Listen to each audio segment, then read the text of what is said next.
Hey there! Here are your top news stories from eWEEK, sponsored by Dell and Intel. Today's topics include Facebook CEO Mark Zuckerberg's announcement that he will meet with leading conservatives to discuss reports of bias in the way news stories are posted on the social network, Mozilla's legal challenge to the FBI to disclose flaws in the Firefox web browser, Sony's talks of consolidating its smartphone lines, and Microsoft's news that its Power BI Q&A feature now works with on-premises data sources.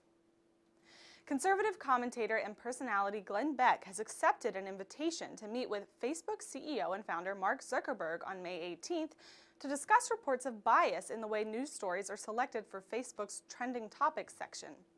Carly Fiorina, former HP CEO, presidential hopeful, and Ted Cruz running mate, may also be in attendance, according to Beck. Political writer and commentator S.E. Cupp posted to Twitter that she'll also be in attendance. Open source organization Mozilla wants the FBI to reveal details about software flaws that might impact its Firefox web browser.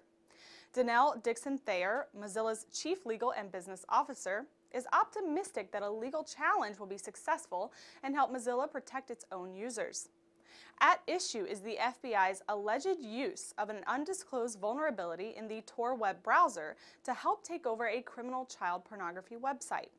The alleged operator of the website, Jay Michaud, is currently on trial, and as part of the case, the FBI has been asked to reveal the vulnerability it used to hack Tor.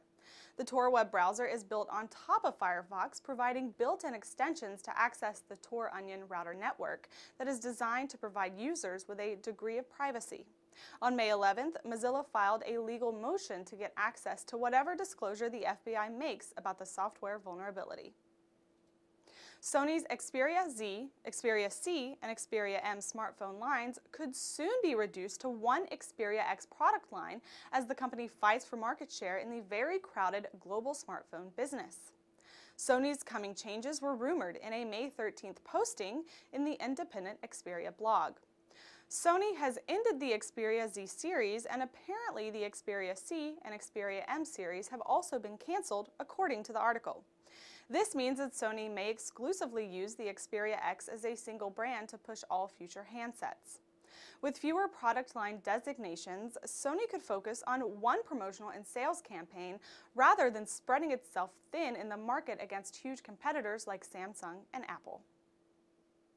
Power BI, Microsoft's cloud-based business intelligence application, is finally allowing users to derive business insights from their on-premises data sources by simply asking. The product's Q&A feature, which enables users to conduct natural language queries, is now available for on-premises data sources linked by Power BI Enterprise Gateway, starting with SQL Server 2016 analysis services. Using Q&A with on-premise data sources has been a top community ask from the very first time we introduced the Q&A feature, wrote Patrick Baumgartner, Microsoft Principal Program Manager, in a blog post. Microsoft plans to extend the functionality, currently in beta, to additional data sources in the coming weeks, Baumgartner wrote. Thanks for watching. Follow the links on this page to learn more about the stories mentioned in this broadcast, and check back every weekday for another daily tech briefing from eWEEK.com.